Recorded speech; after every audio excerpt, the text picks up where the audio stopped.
Hello, everybody. Let me get my face up there. There we go. Hi, everyone.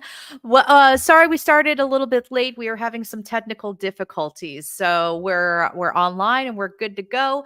Welcome to a very special episode of our weekly speaker series for the Paranormal Research Symposium. My name is Alex. I am the founder and director of the Association of Paranormal Study, and I am also the conference chair. So before I bring on the three Appalachian witches, two of the three Appalachian witches, I do have a couple of announcements to make. So the symposium tickets are on sale now. So if you are interested in coming to the symposium, join us in Gettysburg on Saturday, August 17th, 2024 for a very special event that is happening in the heart of Gettysburg. It's going to be an amazing event. We have programming happening in 3 different buildings: the Hotel Gettysburg, trying to say it like a local, the Ghost City Tours across the street, and as well as the orphanage in over by Cemetery Hill. So we got programming happening in 3 different locations, and it's going to be, like I said, it's going to be an amazing day. Some of the programming includes workshops with the 3 Appalachian Witches will be presenting. We also have another workshop that is available now. You do have to book your spot ahead of time. There is a $10 fee for supplies. It is the Gifts Gathered Through a Dark Mirror, a how-to guide for scrying, and that's going to be led by Lisa Crick, who studied mirror scrying under Rosemary Ellen Guiley. So, like I mentioned, there is a $10 fee for supplies, but you do get to keep the mirror. So you get a personal scrying mirror that has your energy entwined, and it's all there. Also, finally, my last announcement: the schedule is now available. So if you are a ticket holder to the symposium, or you're interested in learning more about what the day is going to look like, the schedule is now available. You can head on over to associationofparanormalstudy.com and get a chance to take a peek at the schedule. All right. I think that is it for now. So without further ado, I'm going to go ahead and bring up Pat and Ashley up on screen with me. Hello, ladies. Hello. Well, gosh, you have an amazing like radio voice. I'm like, wow, she sounds so great. I'm like, God, this is all exciting. I want to go to that mirror thing right now. I'm like, good gosh. I know, right? I want to, I'm actually trying to finagle my schedule a little bit so I can go to it. Yeah. And plus, you get a scrying mirror like for $10. That's amazing. Mhm. So Oh, you I'm can't do anything definitely all dollars in now. now. So Lisa's been very generous with her time and her talents and the supplies that she's bringing. So that's going to be so awesome. Let's see. We do have a couple comments in the chat. Hello, gals, from Steve Weeks. Hello, Steve. He is such a nice guy. Oh, that's awesome. Let's see. And then Brian says he's very interested. Looks like in the scrying. Okay, cool. That's awesome. So by the way, everyone, this is an interactive show. So if you would like to put in a question or a comment, leave it in the chat. While you're watching, feel free to, let us know where you're watching from and all that good stuff. So, yeah, so we'll go ahead and get rolling. And thank you for the compliment on my radio voice. Theater. That's being a theater kid. That's the culmination of that. I feel like I Doing should have went to the theater and I want to so bad. I mean, even now, I'm like, I really want to do improv classes because God, it's so much fun. I feel like that was a Oh my childhood gosh. to get to do. So Yeah. Oh yeah. I mean, I got my degrees in theater, and I kind of did the whole professional actor thing for a little bit before joining corporate America because stability and benefits. You know. Yeah, let's see. Got Cindy. Cindy is saying good morning. Yay, symposium. Yay. Yay, Alex. Thanks. Thanks, Cindy. Nice. Okay.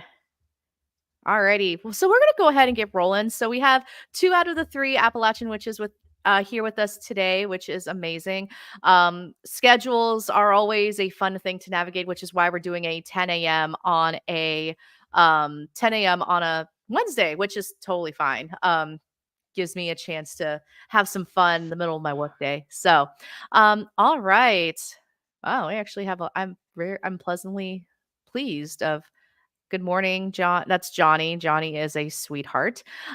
Yeah. So let's see. So my first question for both of you actually is as a request. Would you mind introducing yourselves and how the three Appalachian witches came to fruition? Because I mean, I've seen you at so many events and we've chatted, but I actually don't know your origin story, like how you all came together and decided to move forward as the three Appalachian witches. Pat, you hit it. All right.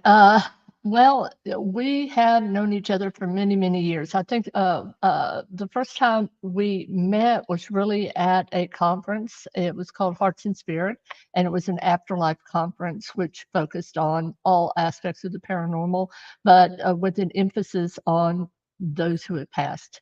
Uh, did I say afterlife or past life? I apologize. Afterlife. So we met then, and we just kind of connected. I mean, they're extremely talented. I knew that the first time that I ever met them, and I haven't been disappointed.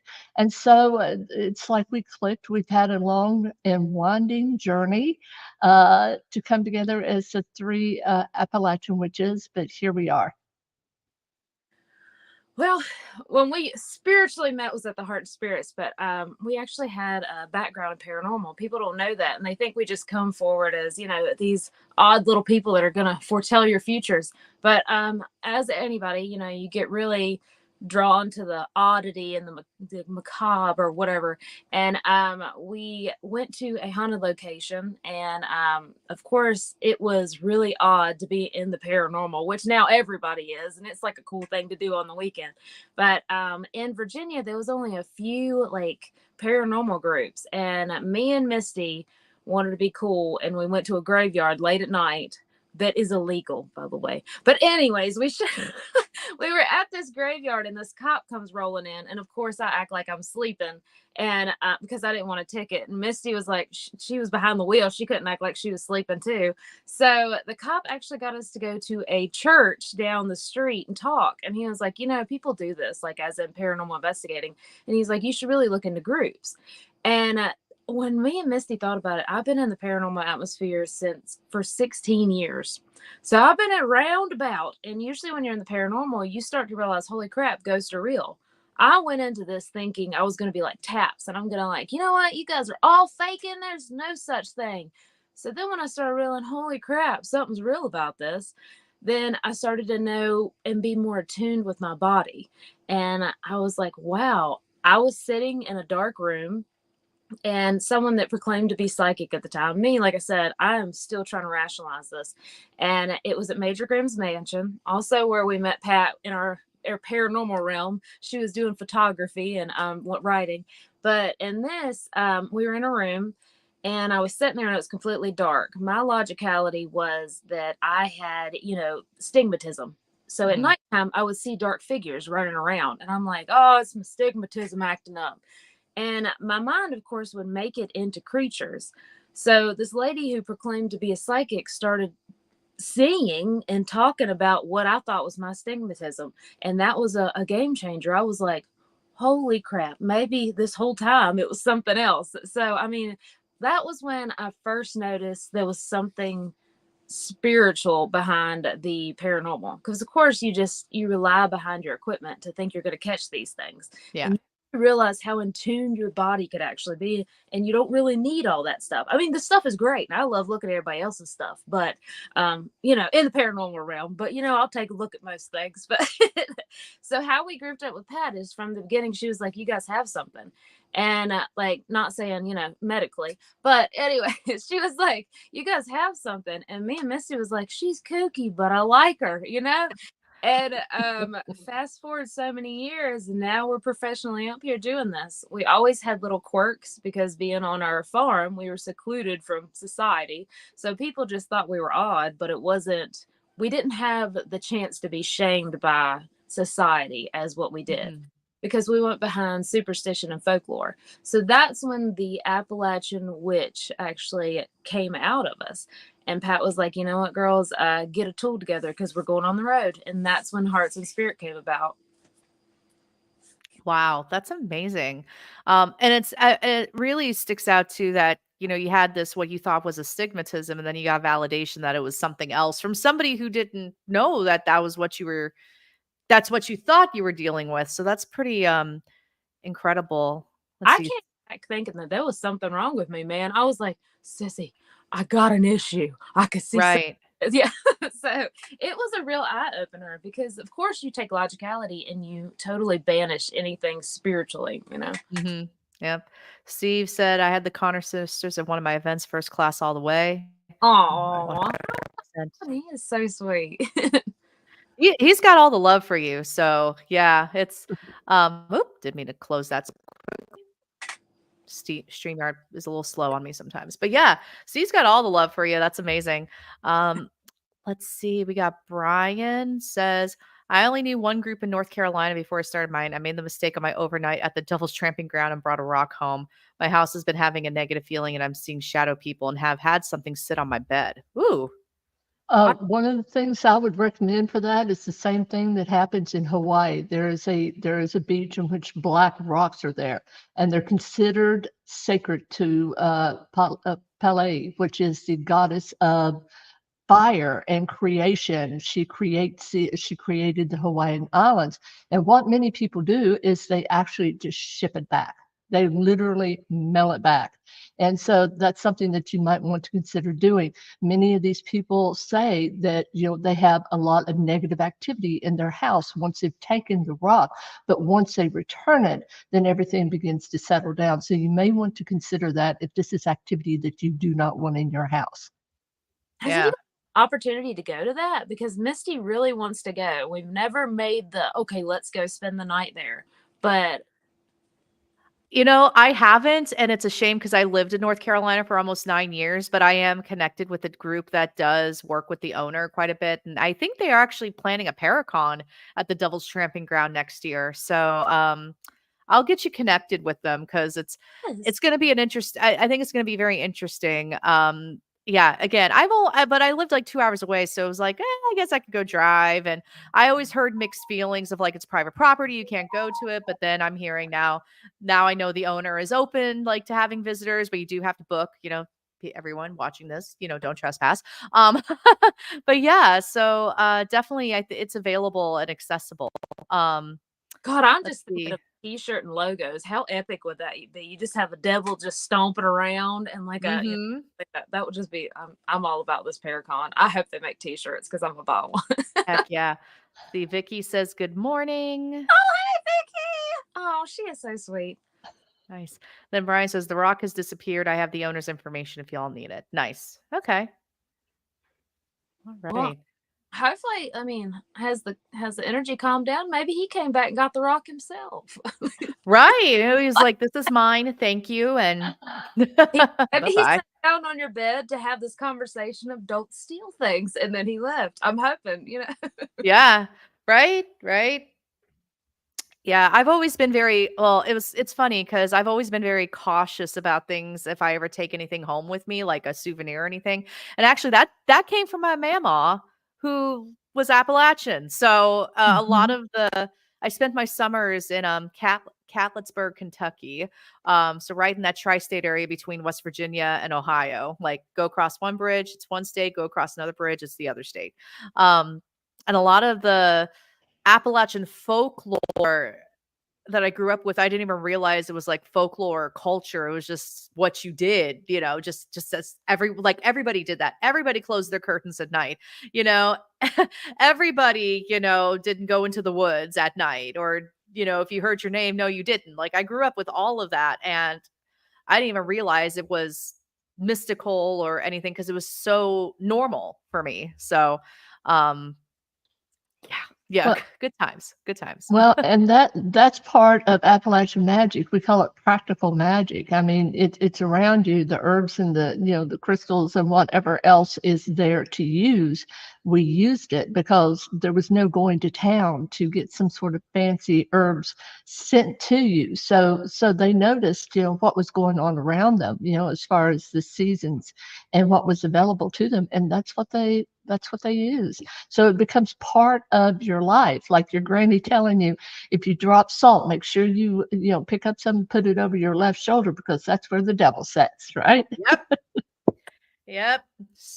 Y'all speaking my language growing up. I should send you a picture of my mama's house. I'd be interested in getting y'all's thoughts on it.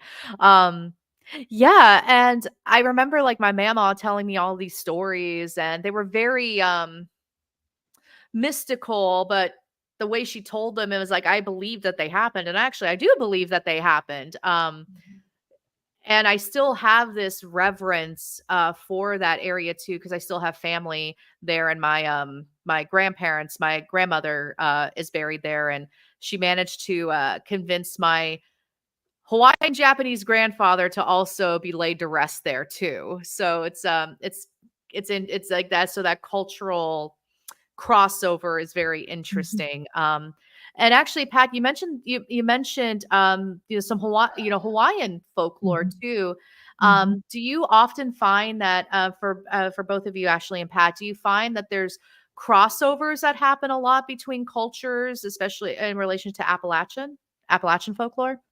I think that there are crossovers between cultures, especially when you look at the different shamanic, paths and this reverence for nature that it crosses all of that, and this idea of something larger than ourselves. The natural, universal one, whatever you want to call this energy, and you see, and regardless of whether it's looked at as one god or many gods, it still represents power and energy in the universe.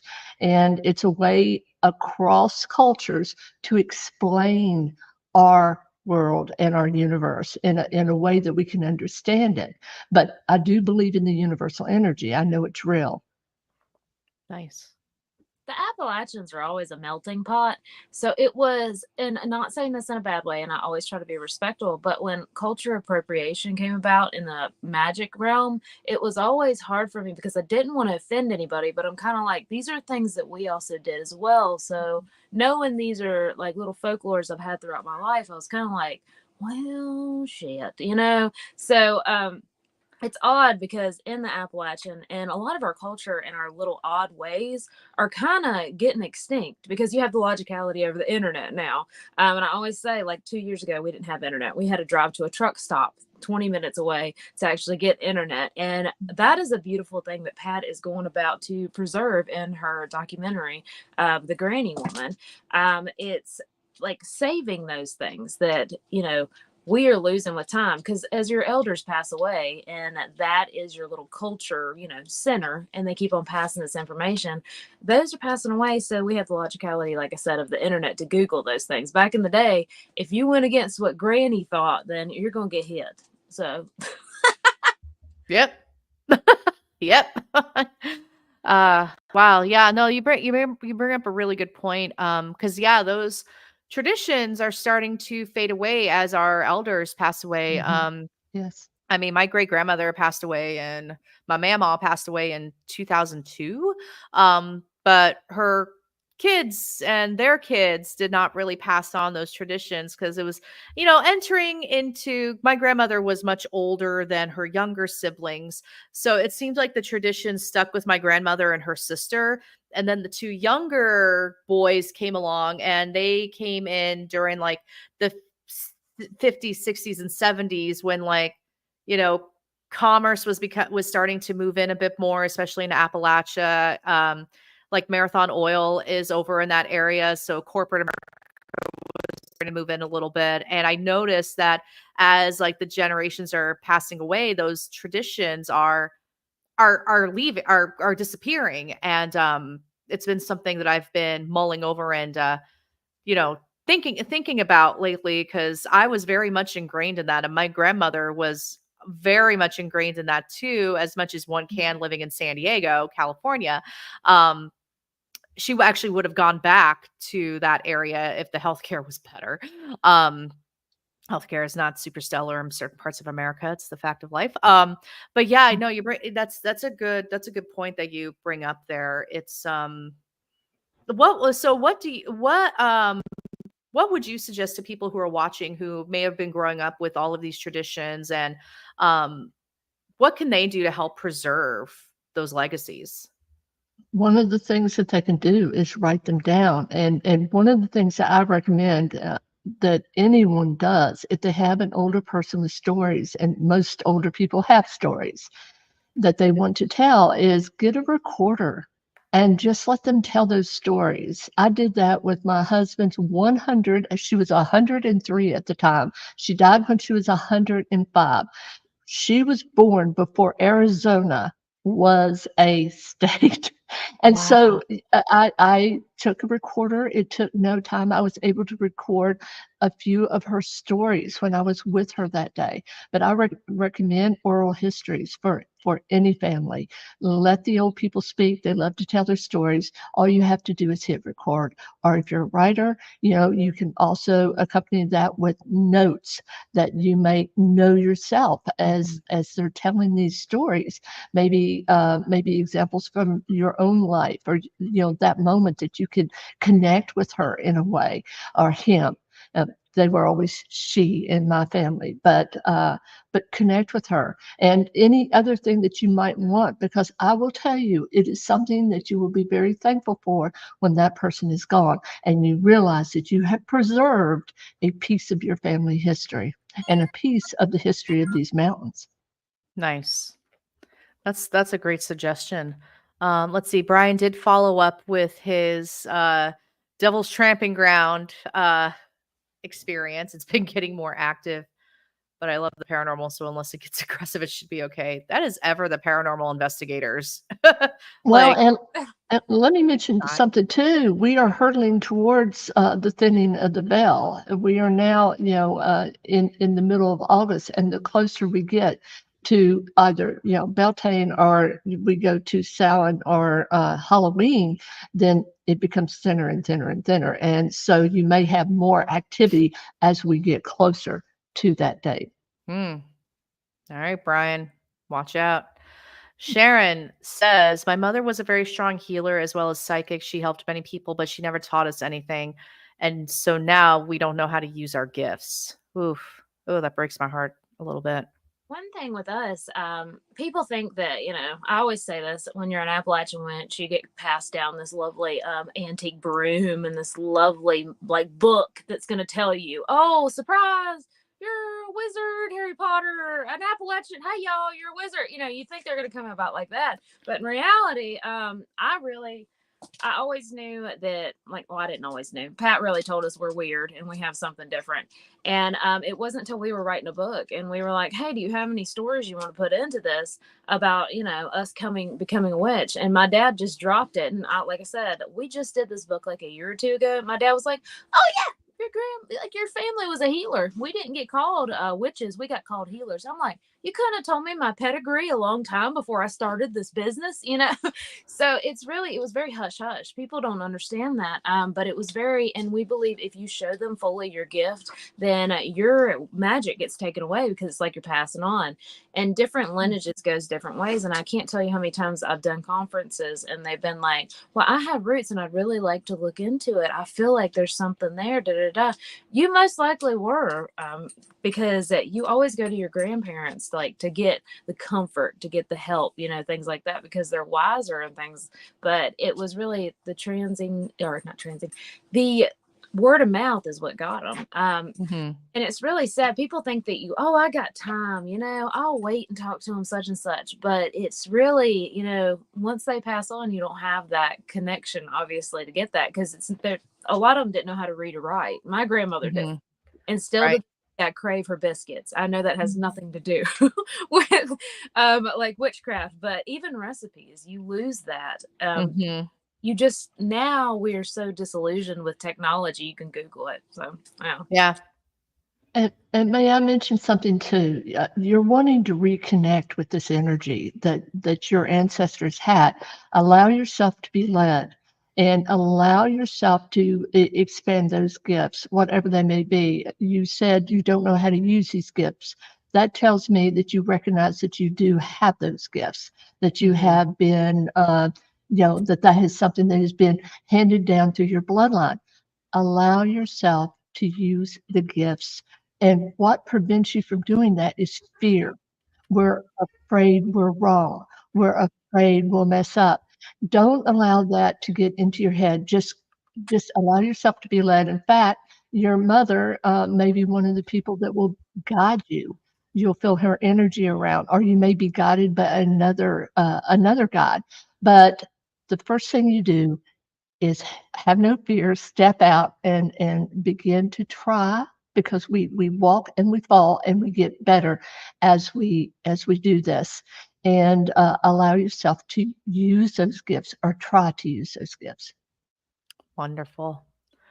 All right. Let's talk about the symposium and what y'all are going to be doing at the symposium. So you are doing a workshop.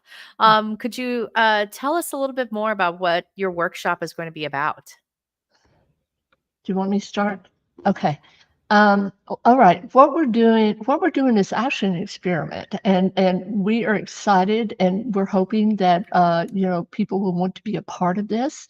What we're doing is we're going to be using both Reiki and hypnosis. We're going to do a pre-test and a post-test. And what we will do is we will, at first, you'll do a short survey. Then it's all connected. It just takes a minute. It's like 5 questions.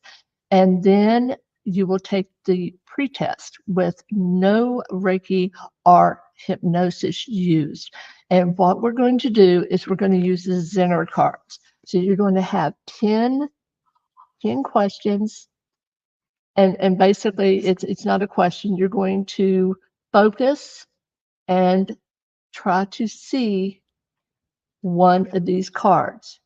And we are going to have someone who is going to be actually looking at the card and focused on the audience. So one of us will be doing that. Then we're going to do the actual hypnosis and Reiki.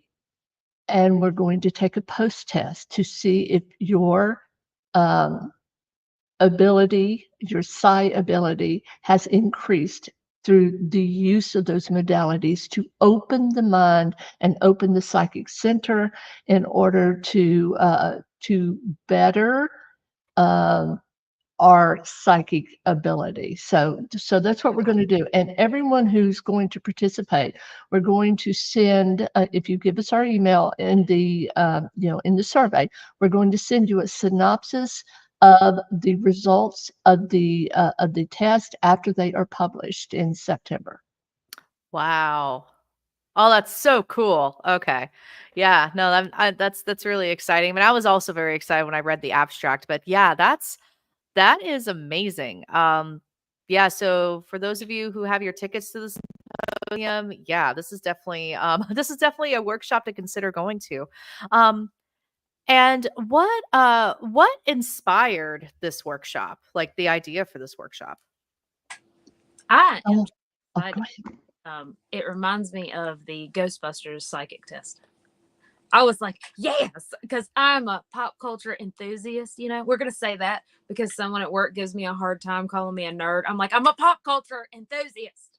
But it's kind of nice because it excites. But we don't have electrocution or whatever. My tongue is tied. It's too early in the morning. I'm a night shifter, guys.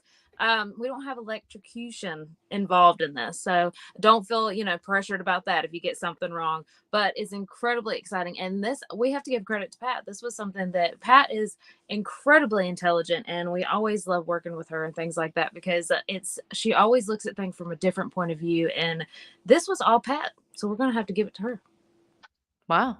Well, love you to death. Love you to death, but it's never just all Pat. We're a trio. We do everything together and create things together. We wanted to do something that that connected with what we are passionate about, which is psi ability. It's definitely, it's part of our landscape. We live it every day, and and I wanted to do something that had been done before.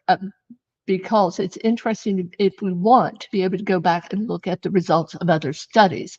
And Dr. J.B. Ryan was connected with Duke University at one time many years ago, and he worked with Carl Zenner. These are named. The cards are actually named after Dr. Zenner. They're called the Zenner cards, and he used the Zenner cards in multiple experiments. And it's said that before he put in very rigorous, checks and balances, that he had some people that had some pretty high results. But once he did that, then all of a sudden it dropped. What we're interested in is seeing, because this is one step further than just the Zenner cards. If we are able to unlock at a very psychological, very spiritual level, your psi ability, does it increase your psi ability, if that makes sense? In other words, we're opening these through Reiki and hypnosis, opening the third eye, opening the crown chakra, opening the heart chakra. People forget about that. It's very important in order to connect with human energy to keep this open also. And so to see what the results are going to be at the end of the pre-test and post-test, I'm kind of excited because that's something, it's a step further. I myself, when I did my research, didn't find anything where they were using those two modalities together in order to see if there is a significant change in psi ability. Yeah. Well, and what I really like about how you're doing this too is you're doing a pre-survey and a post survey. So you're going to be able Yes. to collect the data. Like, I'm very data driven. You're going to be able to collect data like the before and after to see that change, and that's Mhm. hopefully there's a change. Mhm. That's good. That's fascinating, and that's actually really incredible that you're thinking about that too. It's not just, hey, boost your psi abilities, and hey, this is, you're going to be doing this, but Right. you're creating that baseline, which is really great. I think it's awesome because this is, I believe everyone has a little bit of intuition and gift and things like that. It's whether you work with it and make it stronger and things. But to think that two certified things, as in the hypnotist, Pat is a hypnotist and certified, and then the Reiki, which is that certification, you have to go to classes for this. And if anybody's into Reiki, you know that you take any sludge or any buildup of negative energy or whatever, and you take it off the person. So to be cleaning that pathway and then going through the hypnotist way as well to see that outcome, is it really just the mental block in the sludge block from our lives that is really blocking us from the true potential of having that psychic ability? Nice. Very fascinating. All right. So, what are you hoping that people will take away from this workshop? Like, what's the one big thing you want them to leave with after the symposium is over? Well, one thing that we want them to lead with is the idea that because we're going to talk about psi ability, is the idea that it may be possible for them to increase their own psychic ability. Because as we just saw, people are interested in this. They're wanting to connect with any abilities that have been handed down in their family, and then we are going to give participants a synopsis of the results. So, and if they give us, their identification, because we're going to do it blind unless somebody wants to ID it. And if they do, we're going to show them the difference between their own personal test, which I think is going to be very exciting for a lot of people to see. Was this something that increased my ability? And so we want them to walk out without fear, or beginning not to have fear, to use their own ability, that these abilities are real, that you have to learn how to use them. You have to learn how to work with the language, if you will, of the universe in receiving messages. So we're really excited about this. Nice. Got a little comment from Lisa. Can't wait for this lecture. It's going to be fantastic. And also, doggo behind Ashley. Squee. This he found a random squeaky toy. That's why my camera got cut and the mic. I started doing the mic on and off because I'm like, don't you dare get that squeaky toy right now. That I got two Dachshunds. Of course, I love everything quirky and odd, so I had to get two little Dachshunds. And you get one that's well mannered, and then you get another one thinking it's going to be the same thing. And the little girl I just got, she just wakes up and craves violence, just like that. I crave violence, mother. She goes through whoops and wallers, everything. She's the one sleeping beside me right now, and I'm like, good God. Mhm. Nice. Gotta love dogs, and I also I have the cats, so I got one sleeping on my desk right now. Oh, so cute. We just got two kittens, and that's why she's in here with me. Oh, Like the whoop and waller, the kittens. And I'm like, God, she's about the same size as them. I mean, this is my other one that I got beside me. Look at oh, hi, baby. Oh Um, my goodness. this. She's a little turd. Yeah. So that's a part of the Appalachian too. You got a crap ton of animals. Yeah. Speaking of Reiki, I actually even do Reiki on my animals, and I've actually talked about this. I had a rabbit that I'd gotten from Texas and threw a diaper on it and drove it all the way from Texas to Virginia because I found her at a flea market. If you can't get any more redneck than that. But That's anyway, amazing. she actually was in a really bad way, and I used Reiki on her.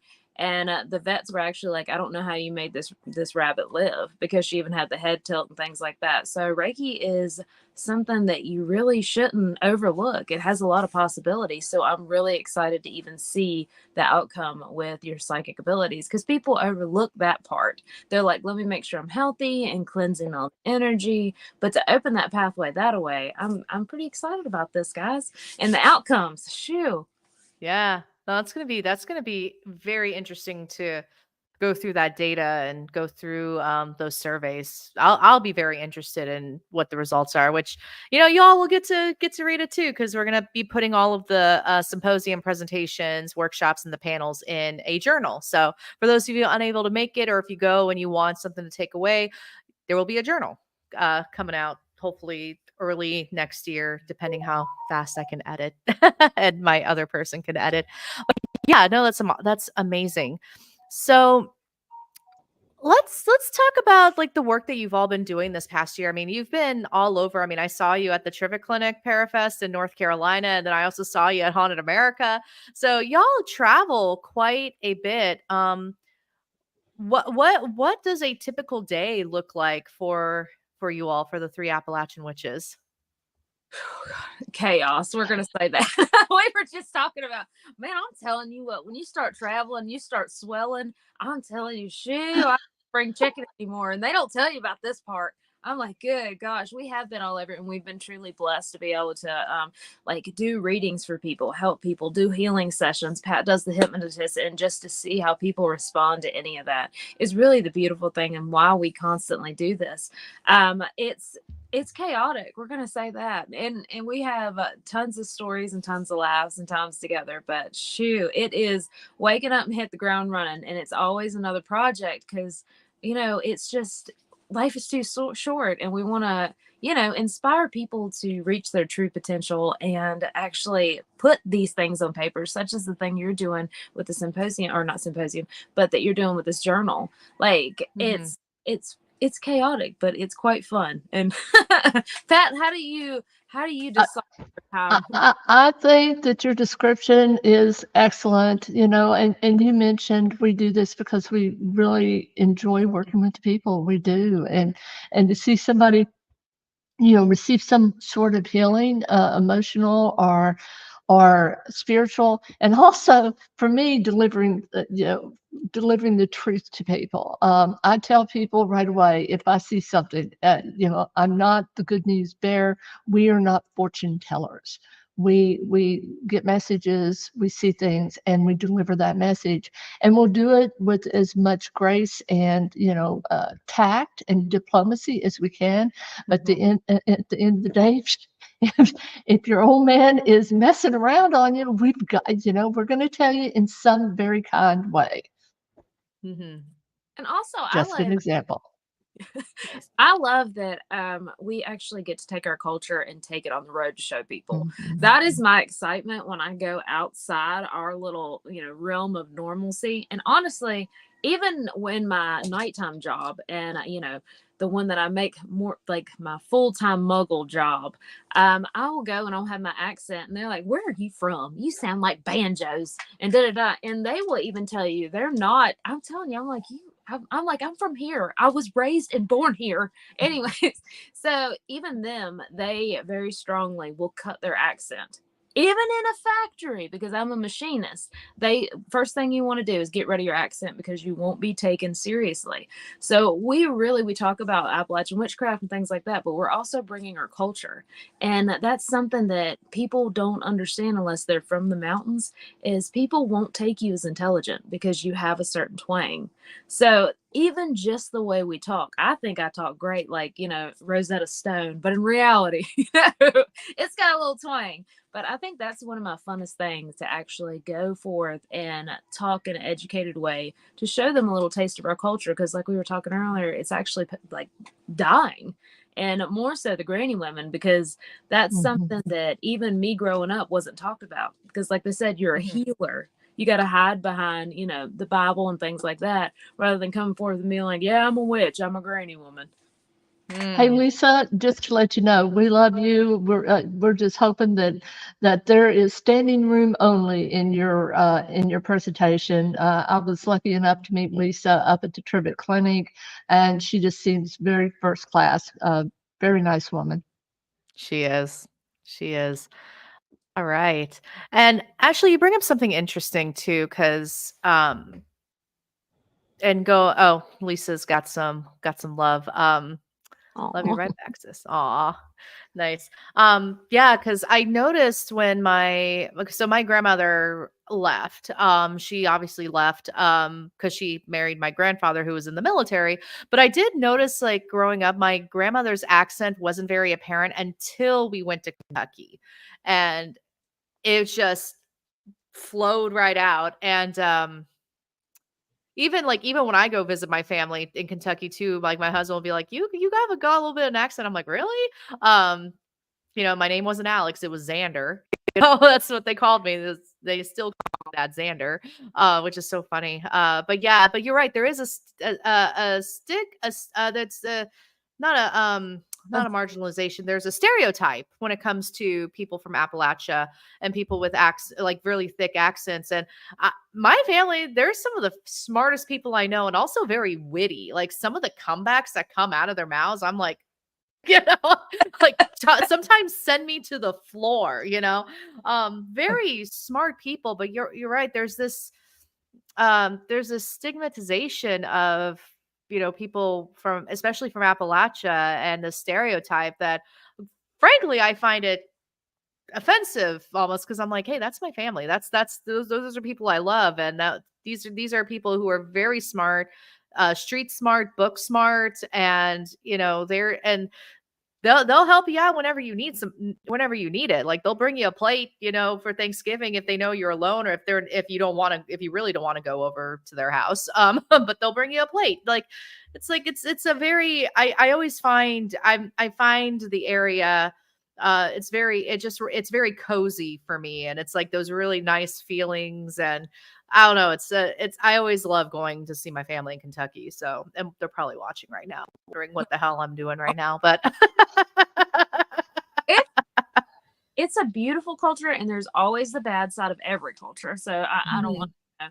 And like I said, my grandmother, she couldn't read or write. And, there's certain people in my family that didn't finish school. And, you always have that stigmata, but there's a lot of beauty behind it as well. Like you were like, they'll bring you a plate. Like, that is a big thing. We want to take care of everybody, and we don't care who you are. We're just like, oh, he's down now, let me help him, because of the struggle in the mountains. And that's something that's kind of carried down in our lineage as well. It's like, hey, if your neighbor's going through something, it's crazy because, of course, my older generation, if something happens to somebody on the street, they'll be like, we got to move them out. We got to help them pack. And I'm like, no, you don't, leave her alone, and she's like, yeah, will absolutely stop everything. And they're like, somebody passed away. We got to make them some food. We got to do this. It's an odd little culture. And when you bring somebody from the city, they don't understand it. They're like, why are you so close to your family? Why do you do this? And I'm like, this is how it's supposed to be. Like, Right. Watch Yellowstone and they're like, oh, I want my whole family on this plot of land. That's exactly what we did. And we have a farm that we bought, and in each corner of the farm, there's a family member. And that's still Yep. my town. They're like, you mean to tell me you got a compound? And I'm like, I don't have a compound. That's the traditional way. Like, so Well, a compound is fine. I mean, the Kennedys had a compound up in Massachusetts. I'm going to say Mhm. that come back. The That's Kennedy, true. if it's good enough for them, it's good enough for me. That's right. Right. Yeah, no, the plot of land where my mom's cousin and aunt live, my mama's house is on that same land. It's just, just a couple feet away, and everyone is very close by. Like my mom lived around the corner. Yeah, so it's not unheard of at all. And also my mom's cousins, they also mow like everybody's lawns. I notice. Like they're always talking about cutting grass for such and such. And I'm also like related to half the town, but kid. But yeah, like they're always talking about like, oh yeah, I'm mowing this person's house and this person's house. And I'm like, huh, okay. It's really nice. My dad Let's mows see. my grass, and I think it's great. I have this one Oh house. yeah. I'm like, oh yeah, get that tractor out and mow that. I also I get the goats out and I start cleaning land for them. I mean, it's hayseed as heck up here. I'm like, Nice. got some brushes. Here we go. Yeah. And I always Nice. people, they're like, I don't understand what you're doing. I was like, what are you talking about? I don't gotta mow grass. I live rent free. What are you talking about? This is the greatest thing ever. I just had to buy a house. So yeah. Mm-hmm. It's because they're jealous. That's what it is. Yeah. That's what it is. Yeah.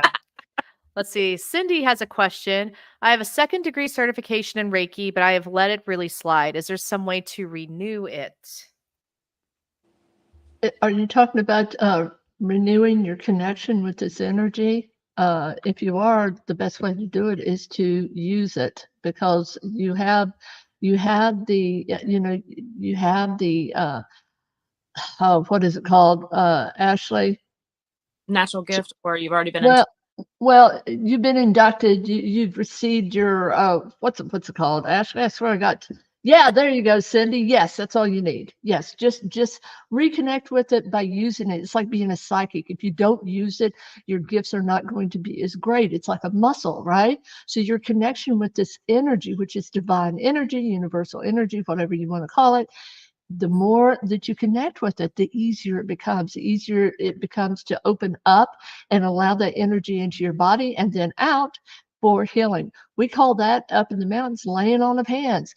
Ashley, and Misty have been doing laying on of hands our whole life because it's something that we were told about as children. We believe in that, and we believe laying on of hands. It comes with prayer or intense concentration, however you want to concentrate, through prayer, through just visualization, whatever you want to do, whatever works for you. But definitely, I would recommend too to continue on your journey. Practice now, allow yourself to reconnect, and then go for that 3rd level. If you're doing Usui, go for the 3rd level. One thing is, people always come to me and they're like, I used to be so talented and so gifted, and I used to be able to foretell things. One thing I will say is, when there's a lot of chaos around your life, like that, you like not physical chaos, but the not real, but you know what I'm saying, as in, say you got a lot of chaos at your job, you got a lot of chaos at your home, and it's where you're having to put more energy into that. You might feel like your skills have left, but it's really not. It's that your body has to focus on something else. So it's not that you've ever lost it. Once you become attuned to the 2nd degree, Reiki and things like that, then it doesn't go away. It's just that you need to, kind of get back into it. I'll be honest, I'm not every day being like, oh, let me clear my energy. I mean, life gets chaos, we have to get up, make money, we have to do so many other things. So if you just read up on your books, just kind of get in that atmosphere and that mindset, then it will come back just like riding a book, or riding a bike. Write a book, guys. Write a book. Write a book too. Yeah. But it will be just as easy as that. So don't give yourself a hard time because you feel like your gifts or any talents you have left. It's just that sometimes around your life, there's other chaos that you have to focus on. Just like an animal, you're going to go into survival mode where the energy needs to go. Yes. Teaching did this to me. Now I'm retired. I could do it all again. Yeah, Cindy just retired from teaching. Congratulations again, Cindy. God, all them snot wipers. Shoo, these kids. How are you even doing the Reiki? Gosh, I'd be Right? chain smoking. All right. And Johnny says, I was just typing that. Thank you, Ashley. I feel like I had it and lost it. Thank you. No. It's just even in my life, I'm like, shoo. And like a little chaos is kind of going on with our life. We're like, man, I don't know. What if I get on the stage and it leaves? Like, that's me being on stage and people are paying me to be on that stage. And it will come to you when you need it to. And I'll get right up there and I'll be like, oh, whew, let me just kind of take down all my barriers and all the anxiety of what I came in the room with and just kind of let it flow through. So don't feel like it goes away. Nice. All right. I think we are at that time. So let's see. Cindy has one more little shout out. Thank you so much. Can't wait to see you all in Gettysburg. Yeah. We're Next excited. week. Yes. All Gosh. right. Well, thank you both so much for being here. For those who don't know, where can people find you? Online or wherever. Well, one of the places you can find us is on our website, www.3appalachianwitches.com. And I think we spelled that with the number 3, Yes. if I remember right. And then Ashley, other social media, I guess, would be Facebook. Yes. They can see us at Facebook. I think that's our primary, but yeah, we need to do better on the social media. Sure, we've been We're on the road all the time. Yeah. And we also have a great show coming out that we're going to be doing our own when it is connected to Scarefest with Actual West. So it's going to be awesome. Nice. Weird witchcraft stuff. So, shoo, we're getting out there. We're going to shoot. You can find us somewhere probably. Yeah. Let's say throw a dart and hit a map, and we'll add a map and see where it lands. Nice. But all Alex, right. thank you so much for having us, and you're always a delight. And I always love like the events that I get to see you at and I get to come to. And you are a little light of sunshine. Oh, thank you so much. You're so kind. She's definitely a powerhouse. Every time we look up, we know that you're doing something else too, Alex. So thanks for being such a supporter of the paranormal community. Oh, thank you. That means a lot. Thank you. All right. I'll go ahead and let you ladies go. I'm going to do a couple more announcements. You don't have to stick around. I know we got to go get started with our day, but thank you both again so much. And I can't wait to see you next weekend. I know. Thank you guys so much. Bye-bye. Bye, everyone. All right. So before y'all get too far away, just a reminder, if you would like to see the 3 Appalachian Witches, tickets are now available for the Symposium. You can head on over to associationofparanormalstudy.com.